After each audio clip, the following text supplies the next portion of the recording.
So, JB, we normally try to start with a funny open, but we wanted to address an issue that came up right before we started our host chat recording. This is on Tuesday afternoon. We held off a little bit because we had some open questions. Regional rankings got released today, the final ones from Sunday afternoon, Saturday night, whenever they finished them, the NCAA committee. And there were some interesting things that popped up in the East, specifically. Union didn't move up. Union stayed at number 4. And so it went basically Salisbury, Wesley, DelVal, Union.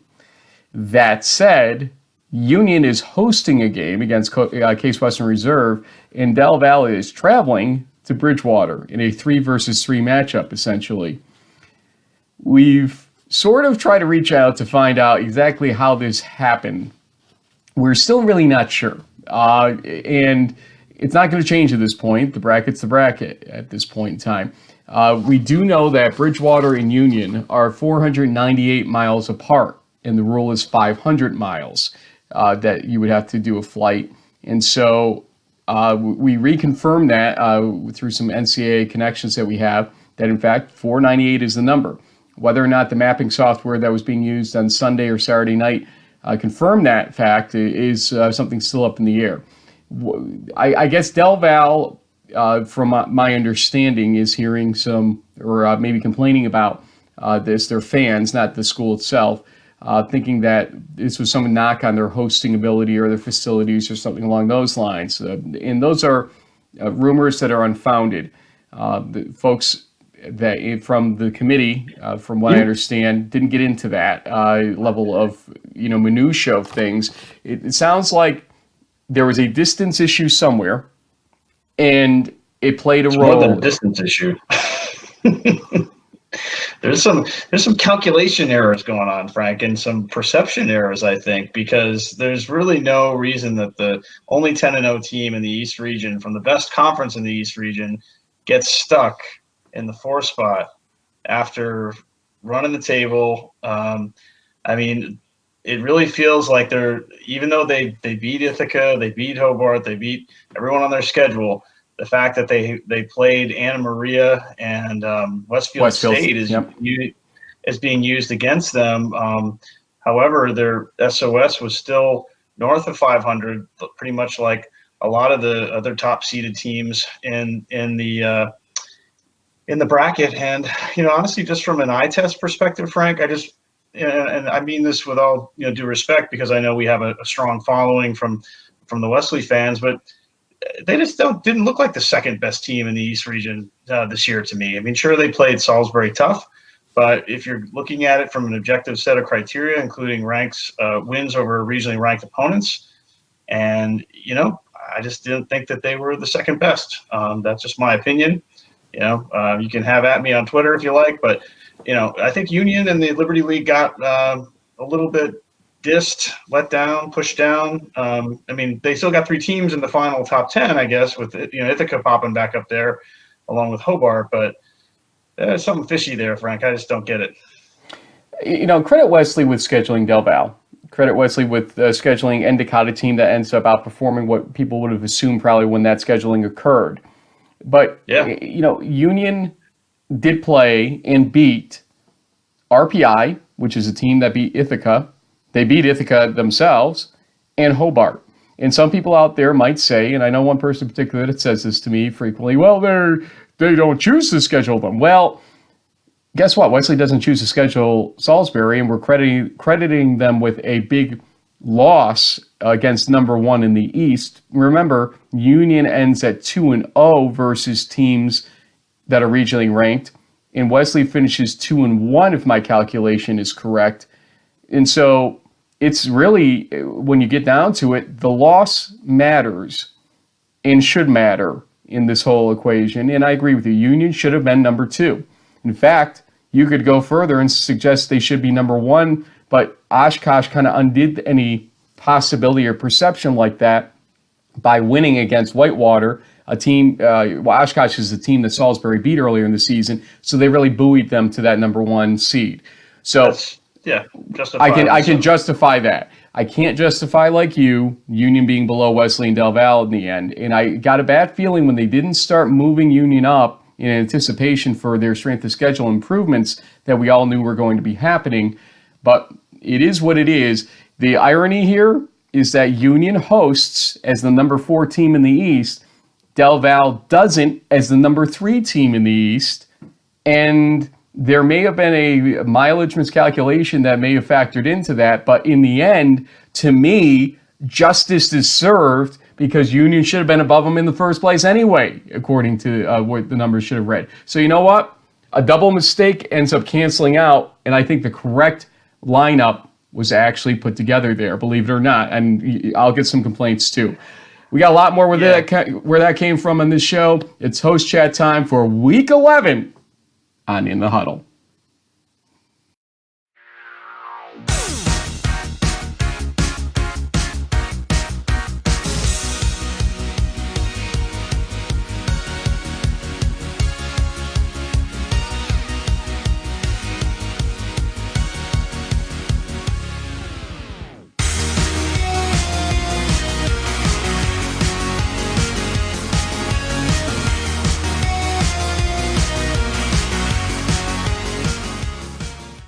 Okay, so we have a lot of games to go through, 28 games, I believe it was, last weekend that we do want to get through, and a lot of team seasons, talk about the bowl games that they're going to. Had a great ECAC show, obviously, on Monday. Thanks so much for watching to the degree you folks did. Our average time of viewership. Of you. Yeah, 3,000+ now as we record this. Well over 10, probably more like 12,000 minutes of viewing, but it was like 7.5 minutes per view right after we went off live. And that is unheard of retention levels. So we really do appreciate how you stuck in there with us during that. We did want to allow people to join us late. We did want to give you a little bit of content during the show. And the ECAC gave us a lot of good feedback that they enjoyed what we did. And so we appreciate them as well for giving us that opportunity. If you haven't seen it yet, go back. It's right underneath this show on the Facebook lineup on our page. JB, let's talk about the undercard or your perceptions of the undercard per se. We had a couple games that we were watching for all these playoff implications, but some teams, flat out balled out there, and a lot of last minute heroics going on in some of these games. So Week 11 was all that, not just in a playoff and bowl sense.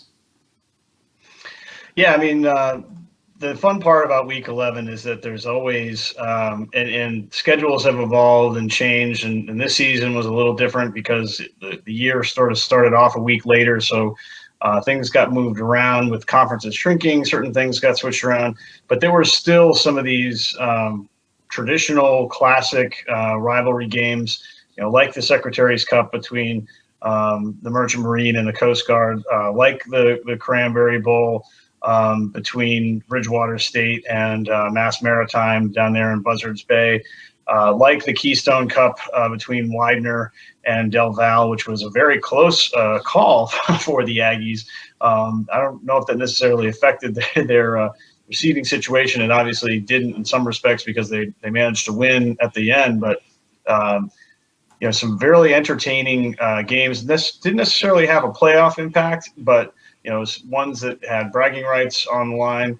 Obviously Cortica was a big deal, and so going into the playoffs, we're now down to what I think 15 games involving East Region teams at this point, including the NCAAs, the ECACs, the MAC Centennial Bowls, and the New York Bowl and the New England Bowl. There's two of those. Hold on. Let's check this math. We got 6 games involving East Region teams in the playoffs. Then we have 4 ECAC bowls. That's 10. But wait, one of those bowl games, Frank, is Brevard versus Good point. Carnegie Mellon. 13. Two South Region teams. So not 10. 9. Yep. I'm starting to feel like we're going to have to. I don't really want to add 2 more slides, but it's almost feeling like the PAC and the CC are becoming sort of honorary East Region squads to a certain extent. So I don't know. Maybe season 13, lucky season 13, we'll try to loop them in to a certain extent. But yeah, so there's 9 at this point, so you can keep counting.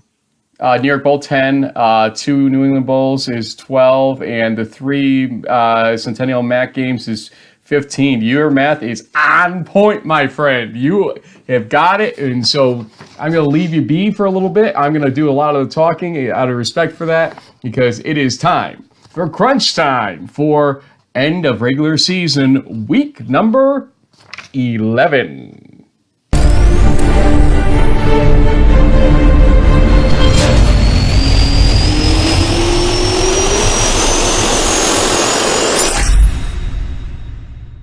Let's start in the CCC, not to be confused with the CC that you just talked about. And we'll start with, the Golden Bears. Now we're going to start, actually, we'll get to them in a minute, with Endicott at Nichols, and talk about the fact that it took a little while. Yeah, Endicott was not able to shake off Nichols very easily in this game.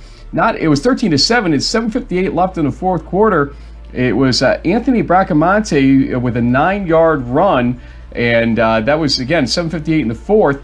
Then just a play from scrimmage later, Michael Lefevre, I think it is his name, with the interception here that you'll see.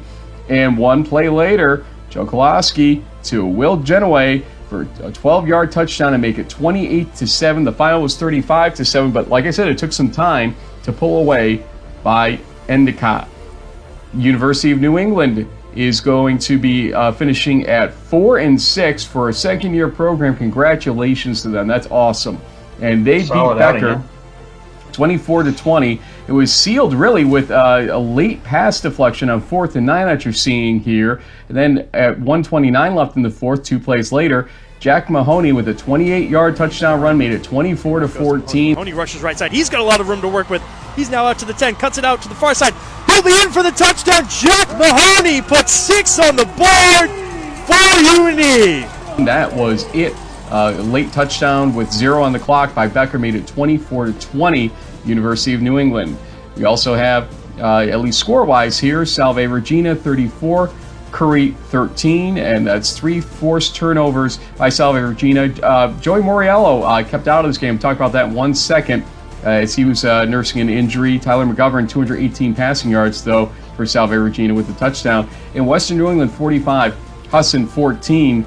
They outgained Husson 542-295. Al Coleman with 1 passing, 1 receiving, and 2 rushing touchdowns. Apparently, they see FDU Florham doing those receiving touchdowns to quarterbacks, and they got to try it too over there. But Joey Moriello, you got a little bit of information there, I think, about him.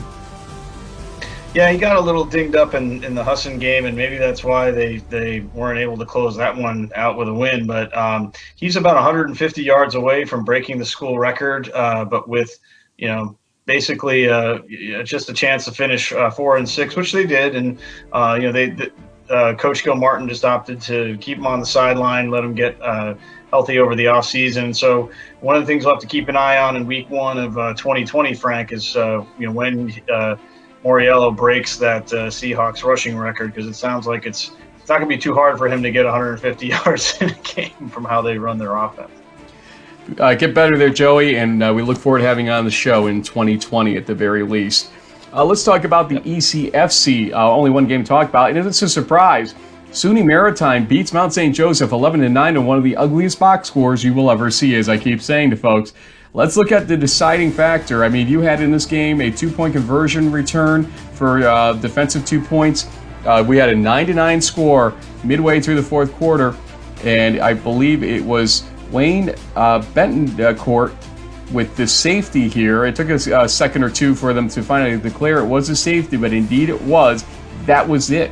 11-9. SUNY Maritime shocks Mount St. Joseph and closes out at 5-5 before the playoffs, and gets Salisbury instead of Mount Union, as we noted with the Jim Cat and Zero show on Sunday. Yeah. The game was tied at the half, 9-9, as we said. And, this is probably better for the whole image of what has happened here, but it's definitely not going to solve the entire problem of, wow, why is a 5-5 team in the playoffs? Talk more about that a little bit later, though. Let's go to our next conference, which is in the MASCAC. And we'll start with Bridgewater State. This game was scoreless after the first half, and 7-6 in the third quarter. Finally, it was Mass Maritime pouring it on, but wait a minute, it was 21-6 with 11:43 left in the fourth quarter. So let's see this pass from Stefano D'Amelia to TJ Hairston. This 10-yard TD pass with 22 seconds left made it 26-21. Bridgewater State comes back in the game and wins it. Cranberries all around. Is that what we had to offer there at that point? Yeah, cranberries, and I would put something else in that drink, but that's just me. Well said, my friend. That was, again, with 22 seconds left. Big win by Bridgewater State, who closes the season at 6-4. Then we have a highlight or two here. Actually, just one, but it's a direct snap to Devin Smith of Western Connecticut. The 1-yard touchdown with 10:36 left in the fourth quarter was his third touchdown of the game. Here's the play. And now it's going to be Smith, Wildcat, and touchdown! Hello, end zone, touchdown, Colonials! Indeed, 3 touchdowns, and really the last 2 were Devin Smith to make it 26-23 as Western Connecticut trailed by 10 points late in this game until that. Also, Framingham State. Coach Potter started coaching for WestCon there. That looks a lot like the Jalea Code Wildcat play there. But hey, credit to WestCon, and they're going to be going up against WPI in the New England Bowl.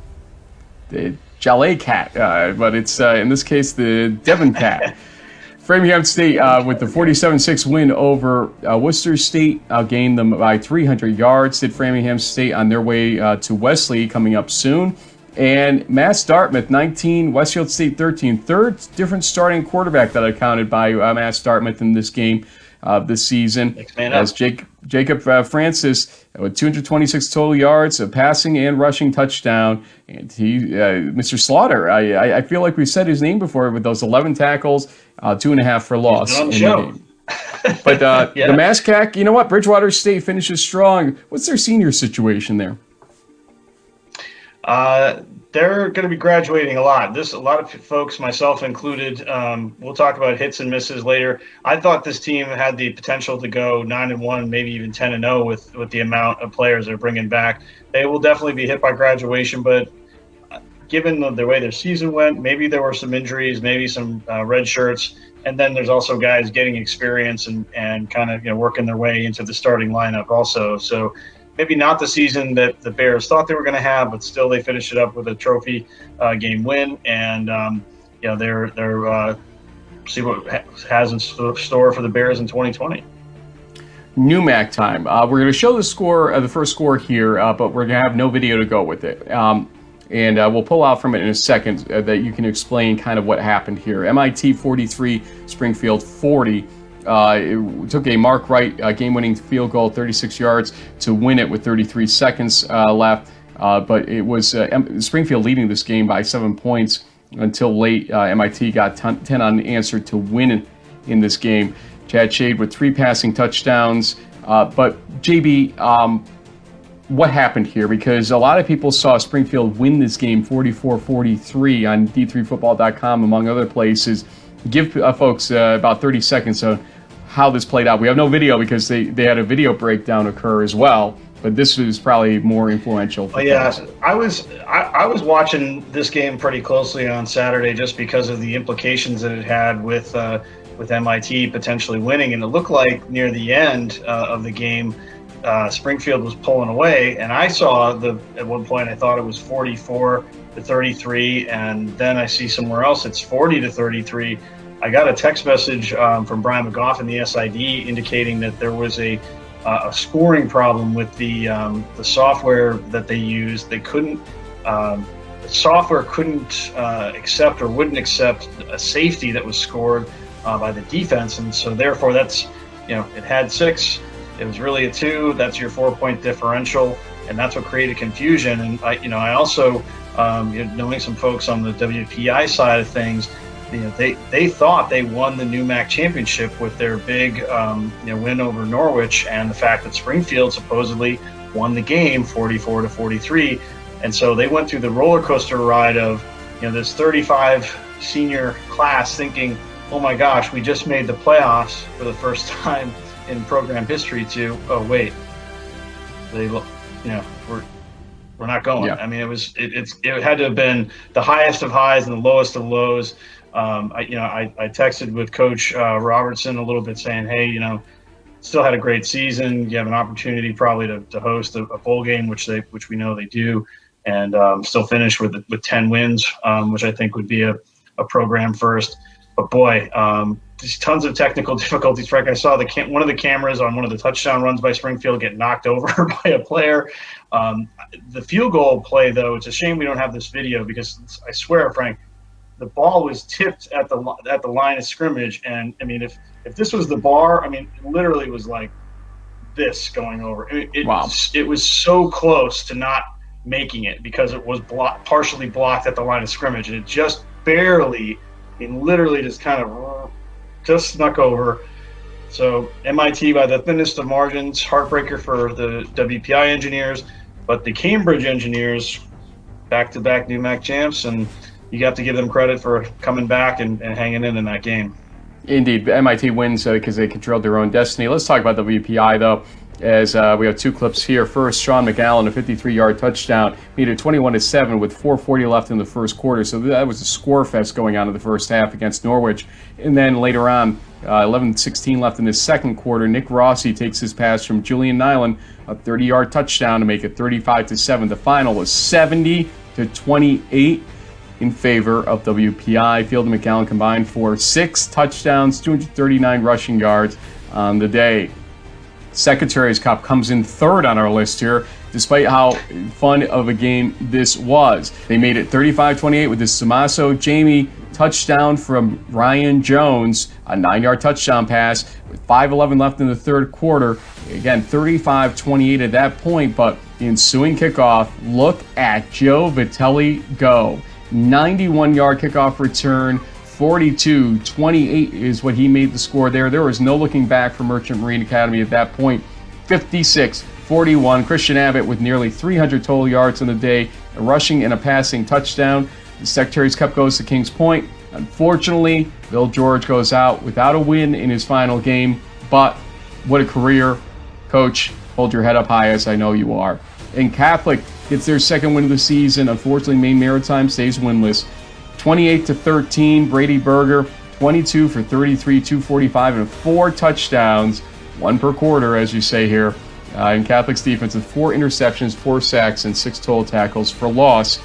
The New MAC had a lot of action there, obviously. Let's roll on, though, to the Empire 8, as we'll have a shocking score here.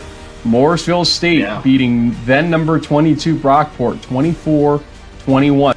They were down 21-7 Morrisville State, but they really rallied to come back, took the 24-21 lead with a minute 51 left in the third quarter, but still Brockport had a chance, and here you go. Big play here with a minute 57 left in the fourth quarter. The handoff left side to Code, and Code is bouncing it outside. He's taken down, and the ball comes out, and Morrisville says they've got it. Waiting for an official call, and they do! And the Mustangs have got the football. 157. Oh my goodness. Jaleh Code, he was at the 30-yard line of Morrisville, but DeAndre Wells forces the fumble and recovers it to end the game. 24-21 is the final. Another close game. Let's look at St. John Fisher. Alfred, 31-28 in favor of St. John Fisher, but it took fourth quarter, 7:25 left. Jonathan led a fumble recovery for touchdown after his teammate fumbled the ball right near the goal line. It looked like it was going to go the other way, but Alfred couldn't land on it. Letta instead jumps on it in the goal area for the touchdown. That tied it 28-28 after the 2-point conversion. And Joe Dotterweich, with the 28-yard field goal with 30 seconds left, wins it for St. John Fisher, 31-28. And, they're celebrating here. Don't kill the kicker. Guys, stop jumping around the kicker. You can't hurt him. Game wasn't over yet. 31-28 final there. Utica, 58. Hartwick 14, as the Hartwick Hawks are held to 29 rushing yards in the minus, folks. So after doing well against Cortland, they couldn't run to save their lives. 8 sacks by Utica. 5 forced turnovers as well. The Empire 8, quite an interesting weekend. That Morrisville State game had repercussions for Brockport seeding and for Morrisville State getting selected to the ECACs, did it not? Yeah, I mean, basically that was the big quality win that separated them from Alfred and St. John Fisher and Utica, who all were hoping to get into the ECACs. But ultimately, Morrisville, with that fumble recovery at the end, hangs on to a 3-point win, and they're sitting all alone at third place in the Empire 8. And so, yeah, I think the committee picked the right team, and they get to host the Westminster Titans on Saturday.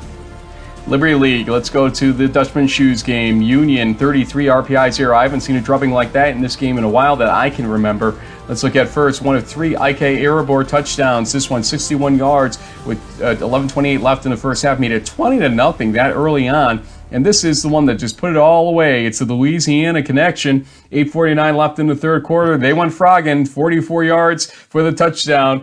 It's Sermon from Bellamy, 33-0, your final score, as Union retains the Dutchman Shoes in their first undefeated regular season since 2005. Let's also talk about Cortland Ithaca. It was Cortica. Let's look at the final touchdown by Ithaca. Since Cortland came back in this game, had a chance. They were down 1 possession. Joe Germinario to Vito, 46 yards with 3:06 left.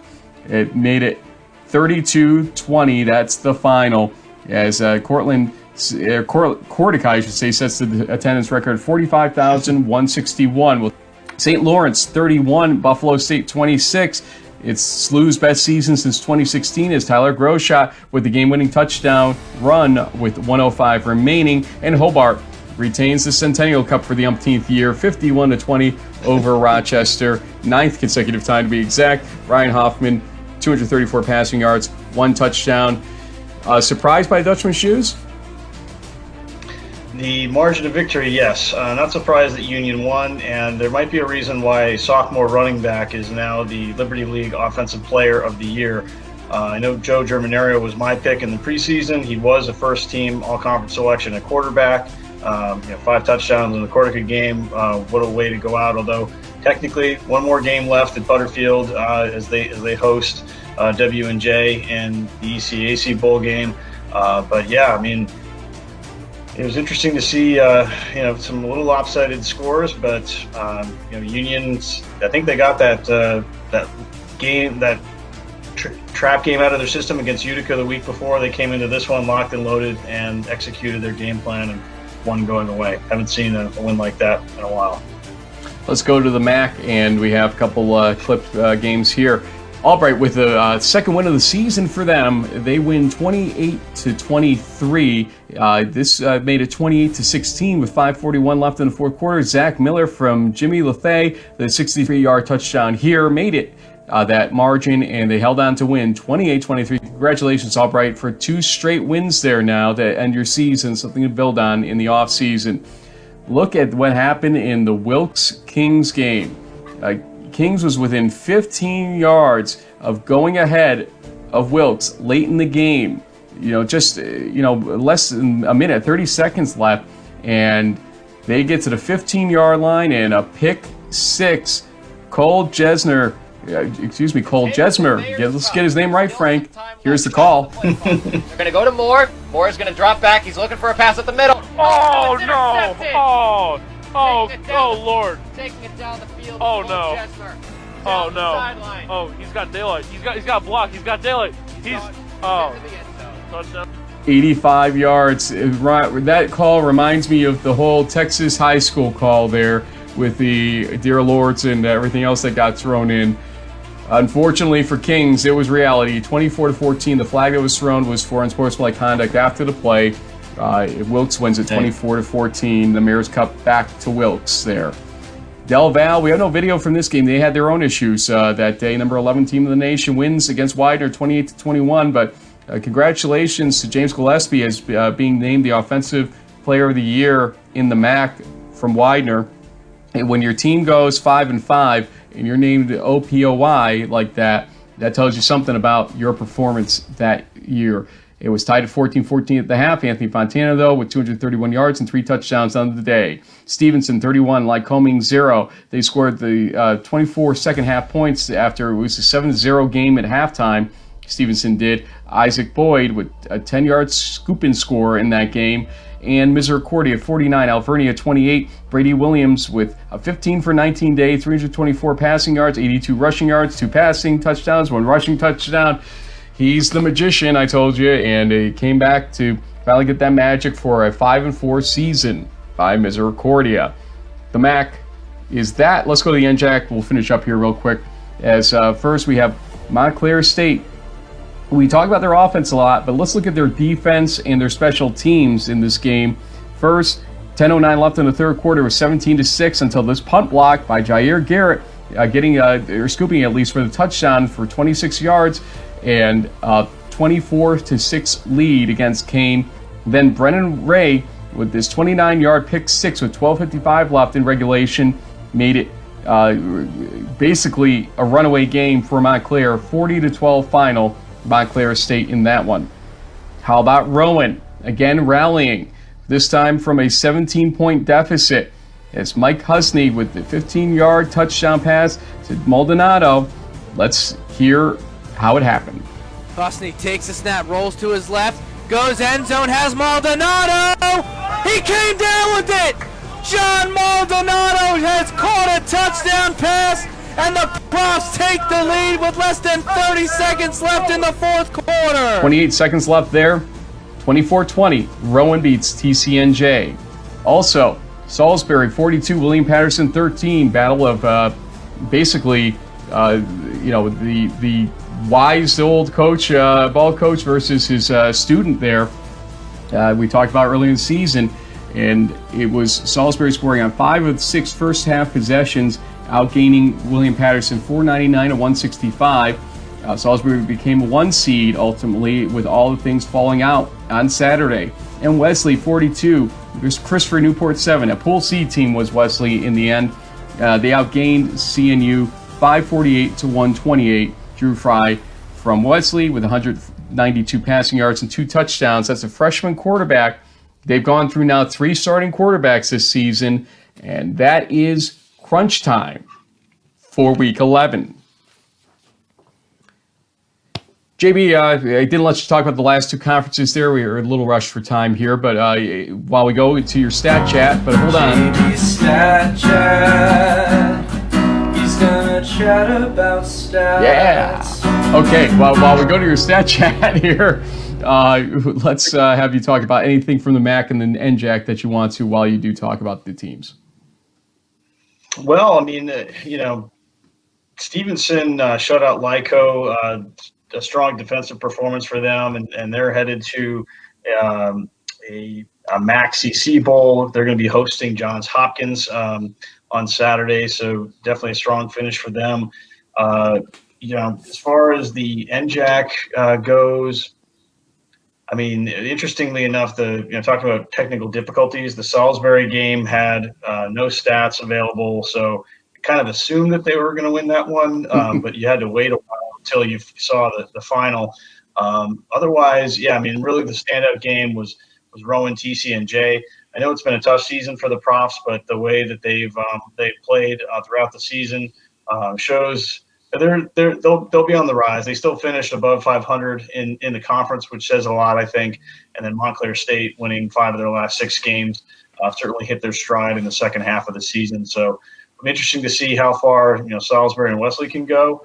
But hey, we'll have more on the playoff teams coming up pretty soon. And your stat chat slide to the degree you want to cover it. Well, I mean, some of the high scores, stood out. We already, mentioned, Joe Germanario's big Cortica game, and really the other quarterback that sort of stood out to me this weekend was Brady Williams with over 400 yards of total offense from Misericordia, who will also the magician. They'll be hosting the Franklin and Marshall Diplomats, aka the Dips, in a bowl game this weekend. So good for them. 5-4 to get into a bowl series is kind of cutting it close, but they got it done, and so they ended up being, I guess, like the 3rd seed, along with with F&M there. Defense-wise, I mean, Union stood out. Obviously with the shutout in the big rivalry game. Already talked about Stevenson. Mass Maritime's Jack Fontana and Westfield State's Joseph Mazzata each had 15 tackles each. That seemed to be about as high a number as I could find looking at the box scores in the games this weekend. Framingham State, 5 sacks, 15 tackles for loss. Frank, I think you're going to be talking to Coach Kelly and some folks in Framingham tomorrow. So, the defense might be a thing to look into. But honestly, I feel like in that game against Wesley, it'll ultimately come down to Wojcinski and how he performs against that tough Wolverine defense, which tends to intercept a lot of quarterbacks. So we mentioned Tony Slaughter in the recap. He was a guest on the show earlier this season, finished up his career with a big 11 tackle, 1.5 sack, 2.5 tackle for loss game. Justin Harris from DelVal with a 59-yard pick six. We talked about the Cole Jesmer pick six, as well as Betancourt's game-saving safety for SUNY Maritime, sending them to the playoffs at 5-5. Special teamers, there's almost too many to list on here. The ones that jumped out probably were Kyle Hackett from Hobart with 14 points. Endicott's DiCaterino had another solid day. Hold on. We got to get his name right. DiCarano. DiCarano. Okay, so I keep screwing that up along with. That's okay. Better luck next season, Baker. Rayshawn Boswell, a 98-yard kickoff return for a touchdown, set a record for the Statesman. Mass Dartmouth's punter, Jeremy Jackson. I don't know if I've ever mentioned a punter before, but he had about a 43-yard per punt average. He had a long of 70 with 1 touchback and 3 dropped inside the 20. A pretty impressive day for him. And then Mark Wright from MIT, like I said, just barely got the kick over. He had 9 points, but had that game-winning / conference championship-winning field goal. I know Fisher's field goal kicker had a game winner as well, but this one won a playoff spot, so bumped it up a little bit. And then Montclair State's block punt, pick six, PAT, return for 2. I know pick six is defense, so lumping that in together. But Red Hawks kept pounding and finished off the season with a win. There were 2 or 3 of those returns, 98-yard returns, essentially for 2 on the afternoons of Saturday's games, or the afternoon of Saturday's games, I should say. JB, let's quickly run through the remaining schedule now for this week. We're going to have a playoff preview Thursday. I'm going out getting some interviews from schools like Union, Western New England, Framingham State, and MIT are on the schedule right now for me to go grab some interviews live and in person with those folks. So you'll be wanting to see that on Thursday. We'll have some tales of the tape that you enjoy and look at the bracket and how it all falls in there. So we'll cover 4 out of the 6 games with interviews, but all 6 of them we will talk about. CCC-wise, the games that are left, Brockport at Western New England in the NCAAs at noon, Dean at Endicott at noon. 4-5 Dean does qualify for the simple reason their conference record is 4-1, and so they get to play Endicott in the New England Bowl. It's one of 2 New England Bowls. We'll talk about the other one in a moment. Let's also now look at the ECFC in SUNY Maritime at Salisbury at noon on Saturday. Talked about that Dean Endicott game already, obviously. To the MASCAC, Framingham State at Wesley. This could be a closer game than many think, and we'll talk more about that Thursday. And in the other New England Bowl, it's Western Connecticut at WPI. Very intriguing matchup of 2 teams that have very good offenses right now. But WPI's defense might be the difference maker. We'll see how it goes. And then we go over to the NUMAC. MIT at Muhlenberg in the NCAA playoffs.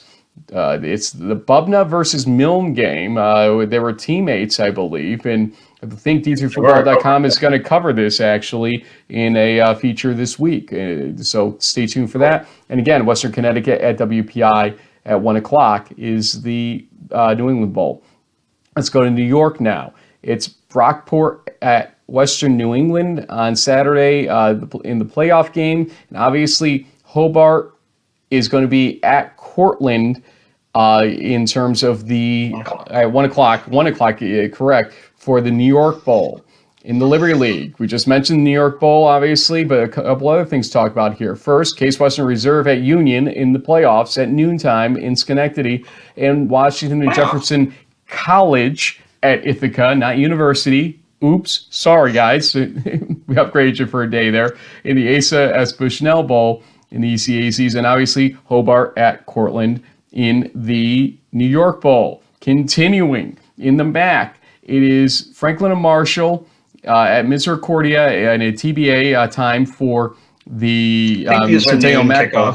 Also, I think they're all noon or ones. Yeah, the main site still has them as TBD, so we don't want to give wrong information. So just check your school's websites for these ultimately, guys. Also, Johns Hopkins and Stevenson at 1 o'clock.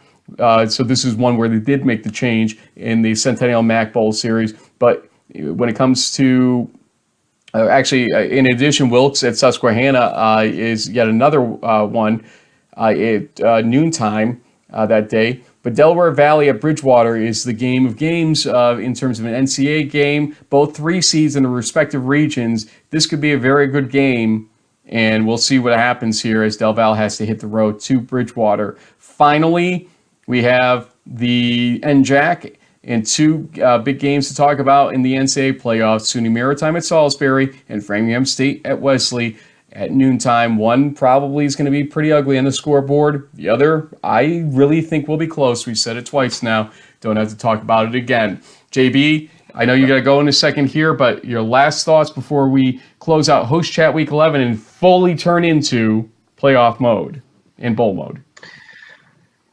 Yeah, well, I think 2019 turned out to be a somewhat of a surprising, eye-opening season with a few teams that we never really had on our radar before, like Mass Dartmouth. Some teams like WPI had amazing seasons. Middlebury and the NESCAC kind of came out of nowhere to win that. Union, for me, going 10-0 was a big surprise. We'll have more on hits and misses at some future date, but I think the fact that the way the playoffs shook out, notwithstanding a few issues here and there, there's going to be some newer teams in the mix down the road, assuming things go as far as seedings go. But there could be some upsets. We've seen a lot of upsets this season, so it wouldn't surprise me if maybe not round one. Usually not a lot of upsets. You might get maybe 1 or 2 tops. But later on, as these teams keep moving towards Shenandoah, there's going to be some great games, and it'll be really fun to follow to see who takes home the 2019 national title. Weather could be an influence this weekend. We got about 6 or 7 inches of snow here in upstate New York this morning, but it looks like more rain in the New York City area on Saturday, maybe a little bit of snow in the surrounding areas. So travel safely, and we'll see how it affects games. We will be paying attention to it. We're doing a Bracket Blitz show on D3Football.com. More on that on Thursday.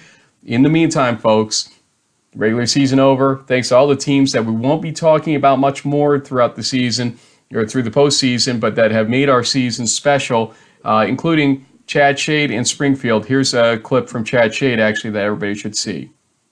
Yeah, absolutely. And I just want to start off by just thanking every single person that's come across my life. I wouldn't be here today without my family, my friends, just role models like these coaches and these guys on this team.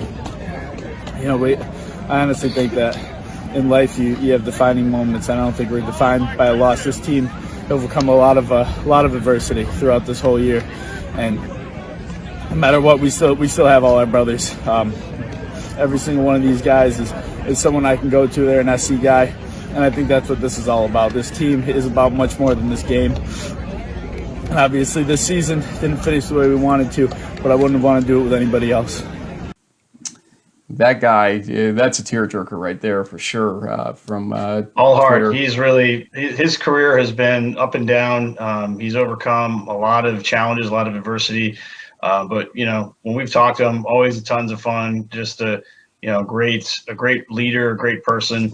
Like I said before, I didn't get to win either one of my final games, and it breaks your heart, especially for a guy like him, who's the de facto leader of the team. He's been with these guys through a lot of different ups and downs, and I just got to give him credit. He put himself out there. He was vulnerable. That was about as real as it gets, and for a young man to handle himself in that situation and be as articulate as he was with the amount of emotion, you got to give him a lot of credit. He's going to do some great things in his life and career, and I already told Springfield the class of 2020 is in our Hall of Fame.